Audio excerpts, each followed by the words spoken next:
hello, everybody. That wasn't me. All right. I know the room's not full, but you're going to have to be much louder. All right? We got 5. That's it for everybody. We want to hear that. All right.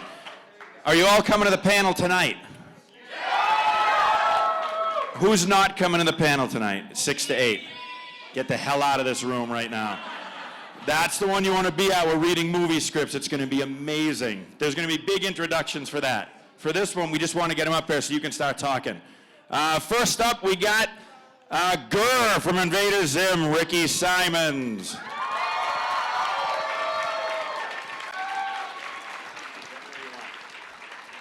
Next up, you heard him sing Porky Pig. We have Bob Bergen.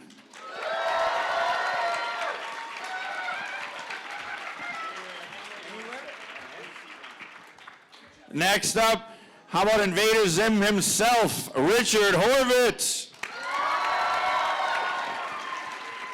Richard Horvitz. Richard! Richard! Richard, Richard! What?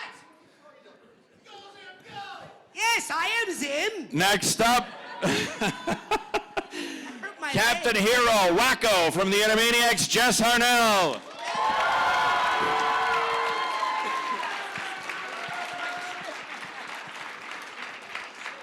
And then we have, yes, Hermes from Futurama, Phil Lamarr.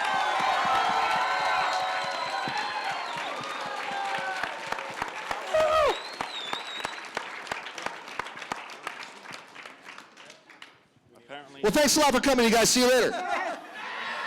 And we have a special guest star. Which star is it? Ash from Pokemon. Veronica Taylor, come on up. Just sit right in the middle. And I guess we're short a mic now. That's all right. Do we have a mic? Anybody? So I can walk around? A mic and a chair. Oh. No one does those. All right. Sit close to the pig. There we go. There we go. Oh. There you go. Hey, look at that. Oh, look, you have a mic. Yeah. Hi, Mike. Thank you. Hey, are you guys all going to the movie thing tonight at 6 o'clock in the Corral? You sit. This means a lot coming from me. It's going to be the most fucked up thing you will hear all weekend. You need to go. Man, this is PG. Oh, I'm sorry. I just told around that's PG. It's going to be the most effed up thing you'll go to all weekend. That was, by the way, that was Phil that said the F word. He was throwing his voice. It was not me. Yeah, he's good. He's very impressive. Hey, just so you know, that guy in the Green Lantern shirt in the 4th row isn't going to the movie panel tonight. Why, dude? Yeah, he's not going. What's wrong with him? Is it George? He seems happy about it, though. George? Yeah. He said there's no way he's going to go if Rich Horvitz shows up. I will not be there. I said the same thing, but he's so lovable, I changed my mind. Look at him. Come on. If you don't like Rich Horvitz, you're wrong. You're wrong. Yeah. Rich Horvitz is really cool. Awesome. Richard, you can't say that about yourself. I'm modest. No, he isn't. Say again? All right, folks, this is a voice acting panel. They're going to talk to you. They'll answer your questions, whatever you want to know. This is an intimate crowd. This is nice. Let's all get I'm wearing intimate. Skinny jeans. Rich is wearing skinny jeans. And they look fantastic on you. Seriously. Skinny. Nice. Which is good for a voice actor. You know what's so nice about you, Richard Horvitz, is you Sport the skinny jeans. I really like the skinny You're rocking jeans. them. Ow, ow! But you still have pocket bulge, though. I know. Ricky calls this dad pockets because I always have. Because his dad's in there, Because my dad. which is really weird. I'm really weird. It makes it look like I have a goiter. I have a goiter. All right, so we're going to go with questions because, as you can see, this will go nowhere in an hour if we don't take control. It's going to go nowhere fast. All right, I know the first question is going to be, how do you get into voice acting? How did you get into it? How do you know you can do it? How do you know you're able to do it? If your characters were to get together, what would their babies sound like? That's usually the questions asked first. So how did you get into voice acting and know you had the ability? We'll start with that, and then I'll wander around and take questions when you're done. You can go in any order you want. Start on the end with Ricky. Well, you have to. Well, It's your Very nice. Really clear. That was you're obviously a natural. That's $20 at my table. Everyone's always competing. He just made $900 right there, You ladies have and to gentlemen. start with acting, you know, like acting with when you act. And I did background acting in the 90s, but I was also working in comic books at the same time as writing and coloring them. And so I originally got hired on Invader Zim as a background painter. And then they knew that I was also doing acting stuff. And so they asked me to audition for Gert. So I did, and then I got it. And then I voiced him. And then you cried. Thanks for coming, everybody. Good night. Oh, wait. Hello? Path 1, go to art school. Yes, yes. Act 1, go to college. Do something completely opposite. I got into it. I would love to say that I'd always wanted to be a voice actor, but I really didn't even know about voice acting growing up. I started as a child actor in the early surgeries, and I did shows like Different Strokes, You Can't Take It With You, Head of the Class. I am. What you talking about, Bob? There you go. Thanks. And so then I went on to do a bunch of teen films in the 80s, and then around 1988 there was a Writers Guild strike and I needed money. And someone said, "You got a really weird voice." I said, "Oh, thanks." And my commercial agent shared an office with Sandy Schnarr Talent, and I walked over there and I said, "I'd like to do voiceover." They said, "Okay, you're gonna need a demo tape." That's how long ago it was, and it was reel to reel. And it hangs on the wall of VoiceCaster. Richard is referring to a magnetic tape Yes, I am recording to him. that people would record sounds on. Yes. Yeah, I think Edison recorded my first demo. Hello, hello. He was on wax cylinder. And then I started doing radio commercials, and I discovered I met friends like these people here doing animation. I said, I want to do that. And so that's what no. I targeted. Yeah, Ricky said no. No. So you never did any voices as a kid? No, I didn't do Interesting. any. Just that one. Just that one. This is it. That's pretty good. So I didn't really do voice acting as a kid. I did a lot of theater. I did stage. Oh, there we go. Will there come a day? But it's interesting because there are a lot of guys in the business, Jason Marsden, Robbie Wrist. who Jason and I did the Munsters Today together for years, yeah. And he would not let you in on the voiceover stuff that he was doing. See, that's so wrong. I knew nothing about this voiceover. And then I said, okay, you know, I think Sandy sent me on. My very first gig was Prince Valiant.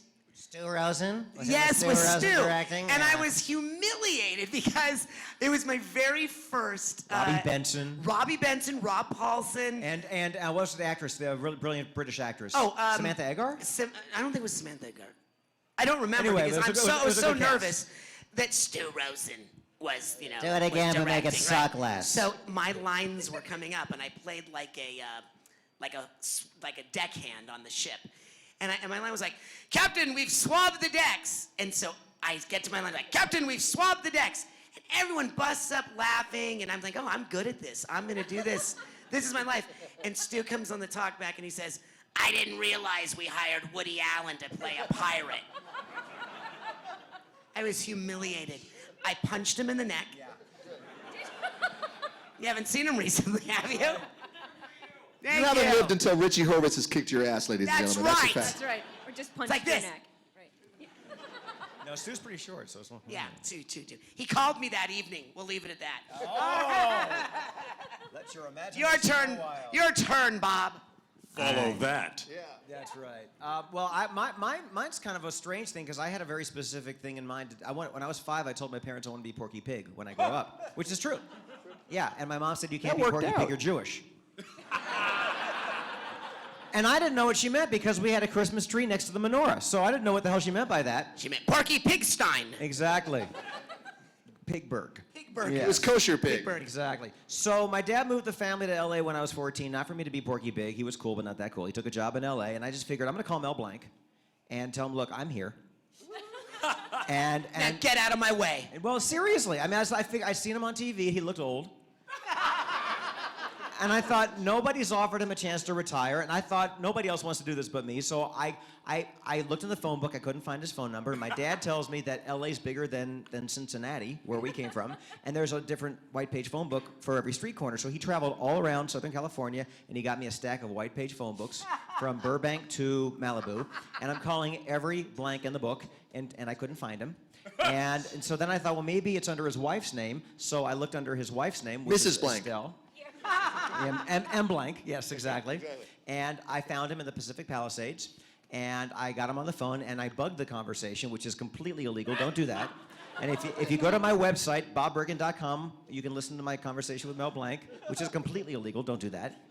And during the course of the conversation, he mentioned the name of the studio he was working at that week. Not the day or the time, but the name. So I called the studio, pretending to be his assistant, and I said, I'm calling to confirm Mel Blanc's appointment for Thursday at 9, and they said, well, we have him on the books for Wednesday at 11. I went, that's right, I'm looking at the wrong book. I'm so sorry. And then as soon as Bob got out of prison, he started doing Exactly. Porky Pig. So Exactly. go on, dude. Go on. Walked in. What soap? Exactly. You want me to be your what? Yeah, that's right. You want me to be your lady? That's right. Wait. I want to hear more about how psychotic you were as a young man. So I went to the recording session, and I told the receptionist that we were guests of Mel Blanc, and she said he's in there, and I went into the studio, and I told his producer that we were friends of the receptionist, and I got to watch him work. By the way, I'll get another interjection. If you guys want to do this with Bob anytime now in his life, it's fine. He'd love it. Right. Call him up, show up at his house, go to his sessions. It's Area perfect. code 818. I'm just kidding.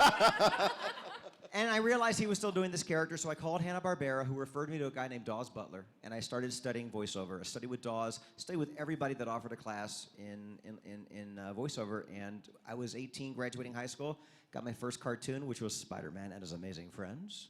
Wow. Working alongside Michael Bell and Frank Welker, which was pretty intimidating in itself. And then I was a tour guide for 5 years at Universal Studios going, look, a shark! Yeah. And I was working in the business when Mel Blanc passed away in '89, had an audition, had 12 callbacks, and that's how I got that job, and I'm done talking. Thank you. Wow. That's impressive. And where were you when Mr. Blank passed away? I wasn't nowhere near the place. This is how you get into voiceover, everyone. You're so ingenious. Be a sociopath. Yeah, somewhat. But so nice. You just never know. Don't go to the basement. Or don't let him out of your sight, actually, I think. Yeah. I always wanted to be an actor since I was 5. I played Goldilocks. And then, gosh, I was in any show. And then you called Goldie. My chair breaks now. I wish I had known that you could do things like that, because my career can't. was totally different. You're not supposed to. I should have thought Goldilocks in of the restraining order. that. I did break into that house. It was in a church. I was in kindergarten. But then, so I was just in plays. I went to college and grad school to be an actor. I took the long path around. I toured a lot. My first role as a boy was Jim Hawkins in Treasure Island. I played that on tour. Wow. And yeah, awesome guy. And then Think how happy Long John Silver was about that, folks. it was an awesome tour. All these guys, eye patches. It was cool. It was cool. Your daughter's here. Keep it clean. It was very clean. I have no bad stories. So anyway, yeah, and then I moved to New York, and I had some auditions that led to other auditions, and then I ended up playing Ash and a lot of anime things, and. But how did you even know that the VO world existed? Because you were in No, legitimate my theater. parents are actors too, so I set out to be an actor, and I always have loved cartoons. In fact, I kissed the TV when Speed Racer was on. That's my Well, who favorite. didn't, really? I did love Speed Racer. I wanted to be Speed Racer and- so badly. Yeah, I know. I love that. You would have show. made a I good love Chim Chim, cartoons. Rich. Yeah. Ooh, I want to be Spritle. Candy. So, you know, I didn't know, and my parents are actors, so you really can't make a living as a voice actor. Right. You just have to be an actor, and then you have to know a ton of other things to do in your downtime. So I've always set out to be an actor, and I do a lot of many different acting things, a lot of different voice-related things, and cartoons are my favorite things to work on. Audiobook second, because I get to do the whole play and be all the characters, which I think is probably every actor's dream. So. To not have anyone else speak. Nothing. I play all the scenes with myself. I decide what they're going to sound like, and it's awesome. So yeah, that's the short version. Well, let's see. As for me to make it as quick as possible, you'll never believe this, but I was a singer in rock bands. Yeah, no. I know. Imagine that. Sing And, us a Partridge Family song. Later on, dude. Later on. Okay, all right, At the 6 o'clock show, there'll be All some right. stuff. But no, you know, I was like in a Bon Jovi tribute band playing in a bowling alley someplace or something. And I did a lot of session work as a singer. Okay, I did a lot of studio work singing commercials that you guys might have heard over the years. But the point is, what was smart, and you can apply this to your voice acting too. It was about marketing, and it still sort of is. Marketing yourself is important, and I thought, well, how can I make my demo tape stand out from everybody else's demo tape? And remember the song "We Are the World"? Do you guys, anybody here remember that song? Okay, and it had like 40 different singers singing on it. Well, my demo tape was me doing everybody's voice singing "We Are the World." So it was cool. So I put that out to try to get session work, and I got a bunch of session work. I'm singing all these commercials. And one day I'm singing something for Budweiser or something, and they had the copy written on the page, you know. And I remember, you know, the cool, clear taste of the Rockies or whatever it was, you know. And so I'm singing it, and they're like, "You want to try to do the voiceover on this?" And I went, "Yeah." And I said, "Do you get a check?" And they go, "Yeah." I go, "Yeah." It's all right. You know. So the next thing, the cool taste of the Rockies, man. So I started doing that. And a guy I did music for was doing the music for a ride at the Disney theme parks, a ride called Splash Mountain. Yay. And hell, I saw you on there, dude. I thought you looked familiar. He was the guy peeing out of the side of the boat. I got to talk to you later, man. I'm just playing. PG. Everybody pees, dude. Where are you? God, is that you? Anyway, so dig it. So I was doing this Splash Mountain thing. The guy who did the music for it knew me from singing. And he said, "Hey, man, you do all these wacky voices. You want to take a crack at auditioning?" I didn't have an agent or anything. And I said, "Yeah, I'll go in." And so I auditioned to be Brer Rabbit on Splash Mountain. And what do you know? I got the job. You know, so now I'm Brer Rabbit on this ride.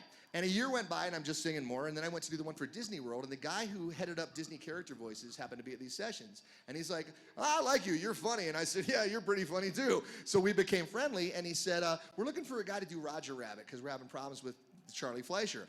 And he said, "Can you do that?" So I went home and watched the movie and went, "How about Jeepers? I mean, how hard can it be, you know?" So next thing you know, I got that. I still didn't have an agent, which is really weird. But then he wrote a letter to agents and said, "You should probably sign this guy because he's got awesome hair." And so they all wanted to sign me, which was great, which is a very unusual position for an actor to be in. And what was great was the first big series that I got was Animaniacs. And unlike some of these folks who had an awareness of these people, I didn't have any awareness of voiceover people. So I walked into my first session, and it was with Rob Paulson, Tress MacNeille, and Frank Welker. I had no idea who any of them were.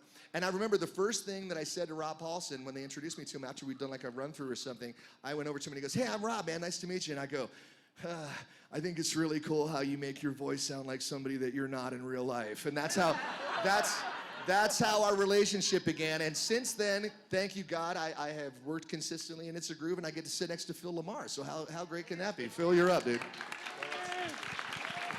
That's my story. I'm sticking to it. That's fascinating. I guess my approach is similar to Rich and Veronica's, not Bob's. No, I do not know Bob. I have never met Bob. I'm just imagining Bob and Steven Spielberg like plotting as teenagers, like, "All right, I've cut a way through the fence into Universal, you know." Because that's how Spielberg did it. He jumped off the tram and he found an empty office. We're giving you all the wrong ideas Right, here it's today, like- folks. That's the illegal path. The legal path. I started doing plays in high school. Did improv comedy in college, and then after college, decided to come back to LA and try to pursue work as an actor. Because, I mean, I'm 46, so when I was in my early 20s, voice actor was not a job description. No. You know, that's like, are you a Google tech? No, they didn't exist then. So, yeah, I was just trying to be an actor. Although, oh yeah, I skipped over one part. The murder. No, the cartoon series I got when I was 16. Is that true? That's a big one. What is it? Well, when I was doing plays, a friend of my mother's worked for NBC, and they were doing a new cartoon, and they were using real kids for the kids' voices. Said, "Oh, well, you act. You should go audition for this thing." And I wound up getting it, and it ran for 3 seasons. This was the Mr. T cartoon. Saturday mornings on NBC. The weird thing about that is Veronica played Mr. T, which a lot of people, you know. He's got enormous range. Right. Enormous. Yeah, it's so funny. Everyone's clapping. It's like, yeah, that's nostalgia. It's not quality. This was a pure marketing. It was like, well, he's got a cereal. What else should he have? He has like the Brady cartoons. Bunch, the Brady Kids, and all those. it's like- the Yeah, part- it was like one of those things like, well, let's rip off Scooby-Doo. It's like, yeah, Mr. T is the coach of a gymnastics team that travels the country solving mysteries. And we would have succeeded too if it wasn't for you, fool. Like, wow, Mr. T, get back in the van, man. What you doing for a Scooby snack? So Zoinks. I played a I nondescript fit in the network. team. I fit in the network. They put me on the air. Never met Mr. T. Did it for 3 years. Never met him. Really? Yeah. No. Probably had to come in alone. Neither is he. Well, the first year they said he's embarrassed about his reading, and he doesn't want to do it in front of the kids. The second season they said he's so busy we have to fly to Chicago just to track him down. And by the third season, nobody They cared. should have called Bob. He could have found it. Frank Welker did it. Yeah, third season he had a restraining order. He wasn't allowed to be around kids. That was what happened in the third season. Hey, I pity the fool. Steve love kids, but in a good way. Yeah. So after I graduated and came back to LA, I sort of had a leg up in that I already had my SAG card, but I was pursuing comedy and regular television auditions, the quote unquote normal LA actor's path for years before I got into voiceover. I got lucky enough to be approached by Doug Ely as a commercial agent, and he said, "I really want to represent you for commercials. Like, I really hate commercials. The auditioning for commercials would like give me hives. So I'm like, I really don't want to do commercials. Like, You should have done Hive commercials. Hive. And he said, well, what? It's like, do you have a voiceover department? It's like, yes, we do. It's like, well, if you sign me up with your voiceover department, then I'll go out for the commercials. And that was Abrams artist Kelly Garner was a voiceover agent on the rise at the time, and it coincided perfectly with, he helped start my career. I started working. I was on Mad TV at the time. Yeah, I remember the first time I met Phil was over at Nickelodeon. I said, "You're on Mad TV." Do you remember that? I said that was. I'm a huge fan of Phil's. I love it. when did you- Then When Phil's you- bodyguard kicked Richard out. When did you get killed in Pulp Fiction? Oh right, yeah, that's right. That was Pulp 94. Fiction. That was the year before Mad TV. That's right. Your head healed up really good after that. Thank you. I got better. It was his face, right? We were shot in the face. Shot in right? the You get face. shot in the face. I have a picture. You guys see Pulp Fiction? Yeah. Back from the dead, ladies and gentlemen. Yes. Yes. Just like many of my series. We're coming back. Lucky. Yeah. Yeah. That's right. Zombie programming. That Mr. T thing is coming back any day, Phil. You just keep waiting, dude. What's that, Mr. Teen's show? It's a reboot. Starring Chris Brown.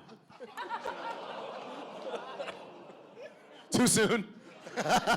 Wait, we're not just up here to continue to talk let's about have ourselves? questions. Where's She Jeff? actually Got a has a question. question. I was Got a being question. polite, waiting for you guys to We finish. got lots of questions. We're never going to finish.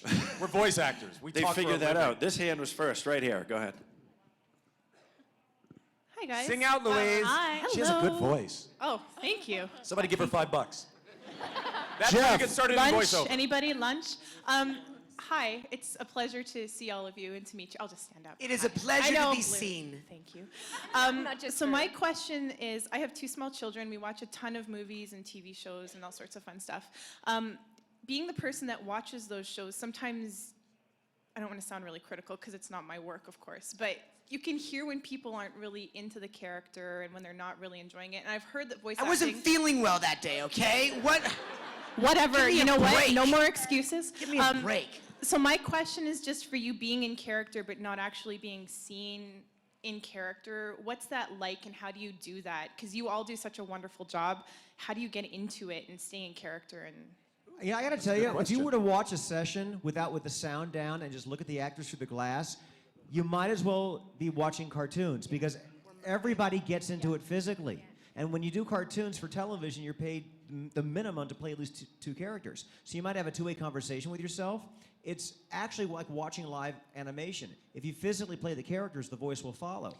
Yeah, I remember when I first started, I did a session with Charlie Adler, and Charlie was standing up, and everyone was standing up, standing up at the mic, and they were all like, like this, and I'm like, what the heck? I'm doing my lines, I'm like this, and then I realized once I started doing it regularly, you've worked in the room with me. I never sit down. I can't sit down when I work because He hangs upside down like a I bat. hang upside down. Yeah, and Well, no. we need to be moving. Well, it's funny because I remember when we first started Justice League, it was a drama type show, so it was a lot of action. It was like, ugh, and you're straining, and I kept having to move the way the character is moving, and I kept thinking, it's like, once I learn how to do this, I'm not going to have to move. Like once I'm a seasoned voiceover guy. No, you still. Yeah, exactly. Yeah, right. You know, words. When we say words, if they're action words, we have to infuse them with that action. Otherwise, we'd say, like, if we're just going run, it's not the same as like, come on, run. You know, our body. He actually runs out of the building and they have to follow him with a mic. It sucks. I run all the way to the bank. Come back, Richard. Interesting sidebar. Are you guys doing video games? Oh yeah. Because I was talking to somebody about the difference between animation voice acting and video game voice acting. And we stumbled onto something. In animation, you're speaking the action. That's right. Oh my gosh, come on everybody, let's go! Right. In video games, a lot of the time, you're speaking after the action. Yeah. Good job, Snake. Now, what you gotta do next? That's true. That's true. And it's interesting, because in some ways, the challenge there is to make exposition and, Right. basically resting or stuff that people are gonna pause, hit the start button through, interesting. And with games, you don't even get to see what you're doing. It's just a list of words. Yeah, but you got like 3 pages of getting kicked in the nuts sound. and Get kicked in the left nut, get kicked in the right nut, get kicked in between And because the we're all nuts. I just have methods, stomach we have kicks. someone kicking us in the nuts. yeah, Stu Rosen. That's right. Stu, This is going to be on YouTube in 5 minutes, and he's going to call all of our agents. He can call me anytime. to I know answer where your he lives. question, Jeff, what do you? Oh, I'm sorry. when we get together in a room, like this is how we are, even if we're not on a stage in front of people. We play with each other. Backstage, we were singing like our favorite Partridge Family songs because that's what it's like. It's like seeing your playmates on a thing. And like, we are so lucky that we get to do this, that when we get together to play, that's how we get into it. It's because like Phil will do something. Phil and I did The Grim Adventures of Billy and Mandy today. And today we just did it.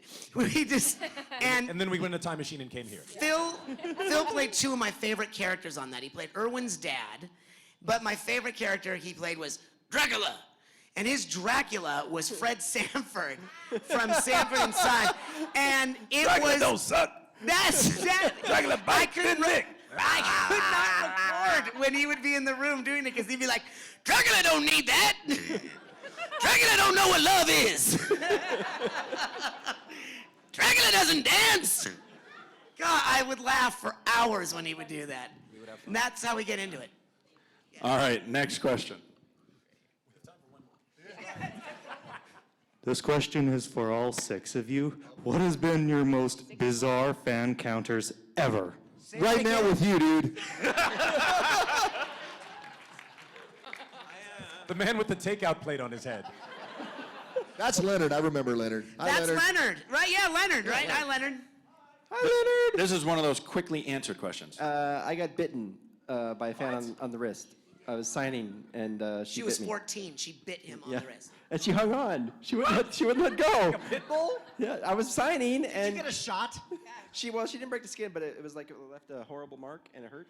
And she hung on, and I said, I thought, well, if I keep signing, she'll stop, you know. So she didn't, and I said, that hurts, and she lets go, and all the spit flies out. She goes, I know. That's sexy. Florida. And that woman is his wife of 6 Yeah, years. that's right.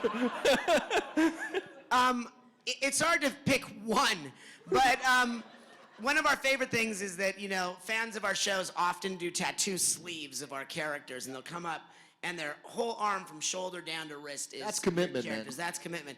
And they'll always say, to finish this pièce de résistance, we want you to sign the other side of our arm so we can have your signature on our tattooed. And I always I always say to Ricky, do you think we should do it? And Ricky came up with the best answer ever. Ricky says, Don't get murdered because they'll think I'm just signing my work. Oh, we found another one. yeah. So, that always cracks me up. It's the first thing I think I of. want to see how your name ages as she gets Yeah, older. exactly. My name becomes Richard Wigmock. Exactly. Richard Wigmock. on the Richard Wigmock on the grapefruit. There you grapefruit. go. Yeah. We're so old. I know. This happened to me at Comic-Con about 5 years ago. I played a character called No Face in Spirited Away. Yay! Thank you. Thank you. And this very, very tall, like 8-foot No Face came up to me, and he talked to me from his groin because that's where his head was. Well, who doesn't? Exactly.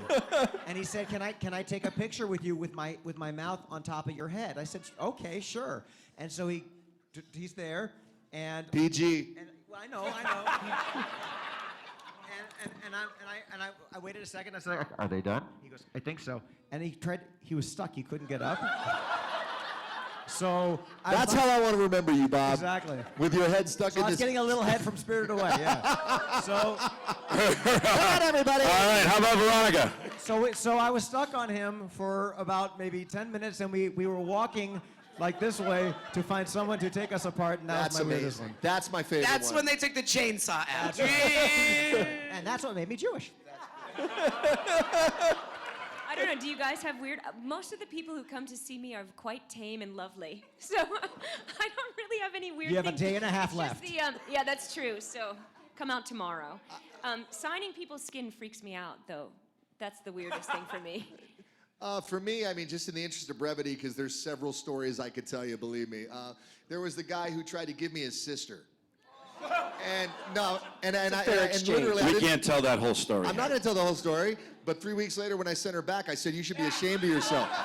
No, that's not true either, man. No, but you know, I mean, he had to prove to me that he was actually her brother, and I'm like, you're not serious. He's like, no, man, and I'm like, no, I just want you to take her, and I'm like, no, I can't take your sister. Holy Rick James! Yeah, then there was a guy who gave me an artificial leg, his artificial leg, and he would not take it back. So I had to go back home through security and on the plane with this guy's leg, and it's still in the storage locker because he wanted me. He goes, this leg is giving me a lot of pleasure. I want you to have it. I mean, so I got a lot more, but Philly, you go. We got a lot of He questions. shares a locker with Mel Blancs' corpse.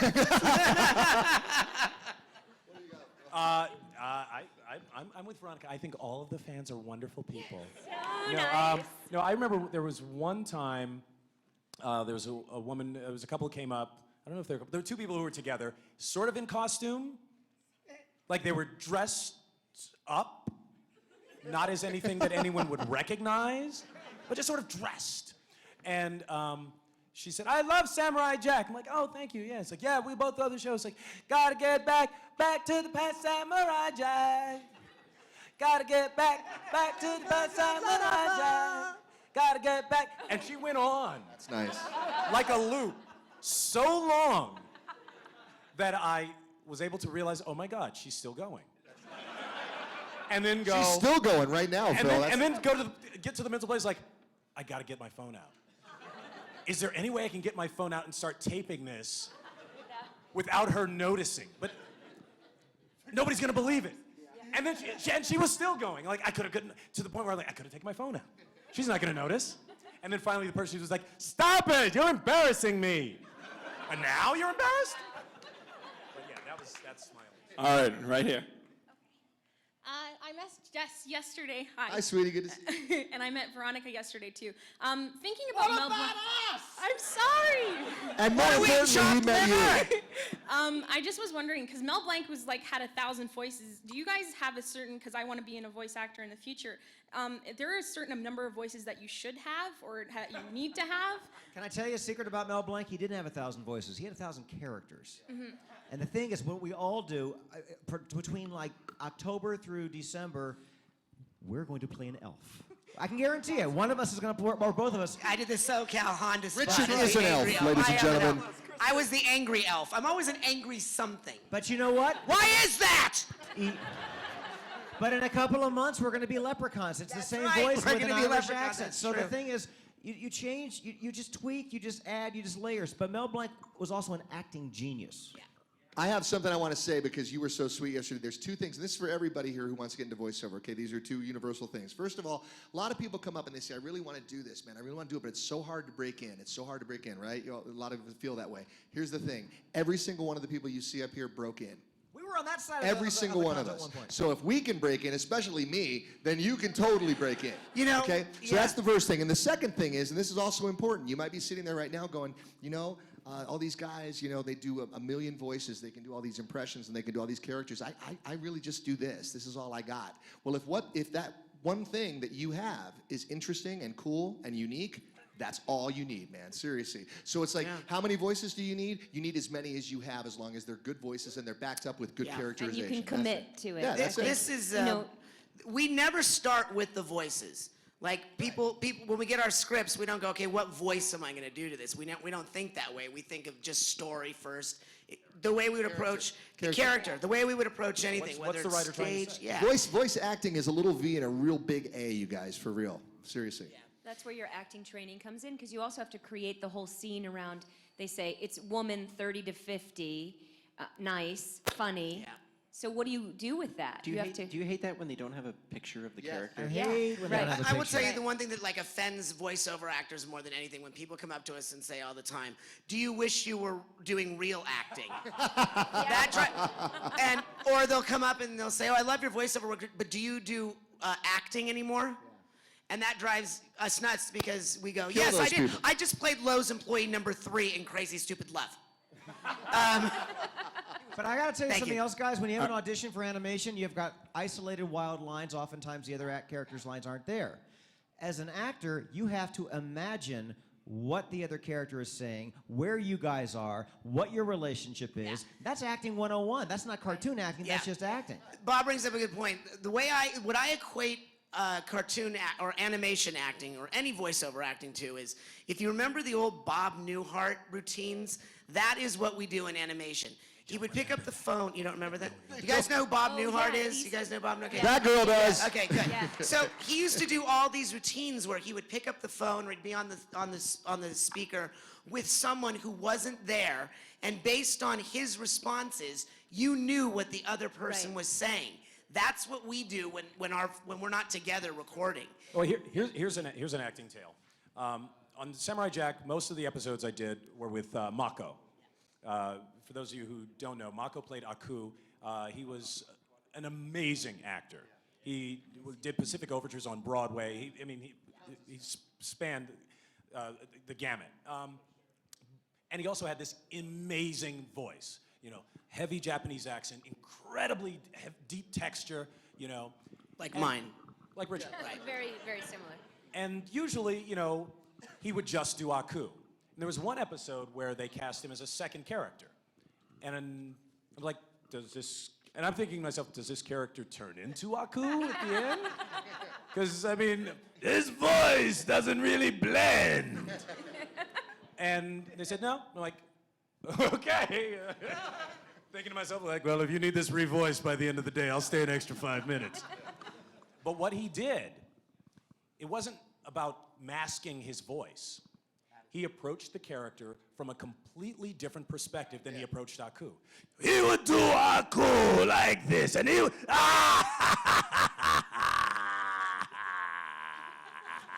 He had emphysema? We did. Now I feel terrible, man. I'm sorry. Too soon.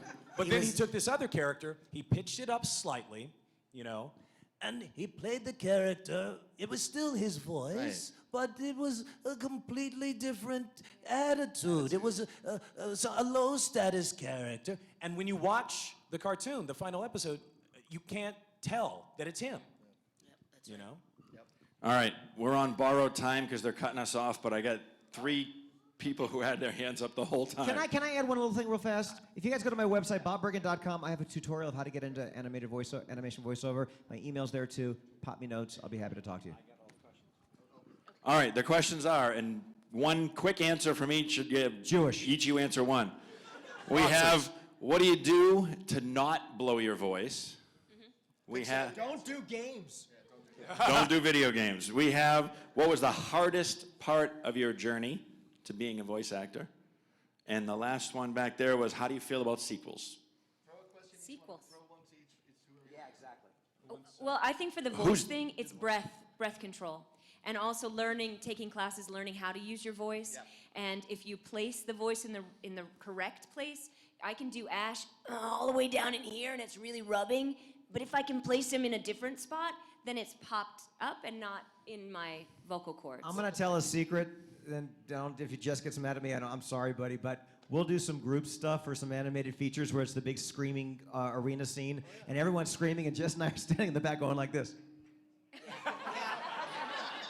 Because we know we don't want to kill ourselves. You got a job the next day. You can't kill yourself, man. All right, Rich, hardest part of your journey? Hardest part of my journey, PG. you know, literally most of the jobs I've ever gotten, I've had to fight for, meaning that they didn't want me originally, and then when I went in and kind of proved myself. But when I first started in voiceover, we were all, you know, in animation and protected, they told you that there were only 12 people doing all of voiceover. That's what you heard over and over again, and I refused to believe that. And I just kept working at it, and it happened to coincide with cable, and cable suddenly exploded in animation for us back in the 90s. And so I would just say that the hardest part was just, you know, fighting the rejection aspects until you finally break through. And we still audition, guys, every day. We still audition. Our friend Rob Paulson has a saying. He said it's the only part of the industry where you can win 2 Emmy Awards and you still have to audition for everything. Right, right. And any of you that have done sequels, how do you feel about them? Sequels like Toy Story like 2, Toy Part Story 2, 3. anything Part 2, Part 3. Well, I was in all 3 of the Transformers movies, and but what's cool is I didn't. So they're great because they keep sending me money, and I like that. That's why they're part. great? That part, yeah. Sequels are good for that reason. And then I realized somebody called me up after they saw the 3rd one, because to tell you the truth, I never saw any of them, which is probably irresponsible. But they called me and they go, "You know, you die," and I said, "Of what?" And then they said, "Oh, you're a character." I said, "Well, I guess that's the end of that road." But sequels, you know, listen, how many great movie sequels can you think of? Not many. But if they're going to make them, then I want them to use me and Phil and Rich and all the rest of us in the movies, because that way we can They pay for create our cottage market. industries for us because new characters are born, and so we do the video game versions of the sequels, we do the toys of the sequels, we do all the things of sequels. So we want multiple. They're doing Ratchet and Clank the movie, and I am so excited. We do We're in Ratchet that. and Clank, And you know, hopefully our characters will still be in it. And not played by, they might replace you with Urkel What's from the- Family Matters. Yeah, exactly. All right, Urkel- we are Urkel out will be of playing my time. character. Folks, tonight from 6 to 8, Yeah, we'll don't be in miss the it. corral doing movie reads. Give it up for your voice actors. Did I do that? All right, and if everybody can leave to the door at the back, please. If you have a VIP pass and you're wanting to see Weird Al, you can stay in your seat.